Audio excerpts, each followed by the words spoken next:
বাংলাদেশের ছাত্র আন্দোলনে হত্যা ও সহিংসতার জন্য সাবেক প্রধানমন্ত্রী শেখ হাসিনাকে আন্তর্জাতিক অপরাধ আদালত আইসিসিতে বিচারের মুখোমুখি করতে যুক্তরাজ্যের পররাষ্ট্রমন্ত্রী ডেভিড লেমিকে চিঠি দিয়েছে মানবাধিকার সংগঠন জাস্টিস ফর বাংলাদেশ। স্থানীয় সময় বুধবার ডেভিড লেমিকে পাঠানো হয় এ চিঠি। চিঠিতে গেল কয়েক সপ্তাহে বাংলাদেশে চলা মানবাধিকার লঙ্ঘনের মতো কাজগুলো আন্তর্জাতিক অপরাধ আদালতে তুলতে তার প্রতি আহ্বান জানায় যুক্তরাজ্য ভিত্তিক সংগঠনটি।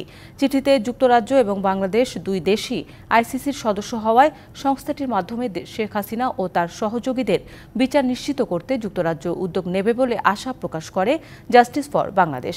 বিচার কাজ সম্পন্ন হওয়ার আগ পর্যন্ত তাদের এই প্রচেষ্টা অব্যাহত থাকবে বলে জানিয়েছেন সংগঠনটির তিন সমন্বয়ক আইনজীবী barrister Michael Pollack, amnesty international দক্ষিণ এশিয়ার সাবেক প্রধান আব্বাস ফয়েজ এবং ব্রডকাস্টার ও বাংলাদেশ বিষয়ক রাজনীতি বিশ্লেষক আতাউল্লাহ ফারুক।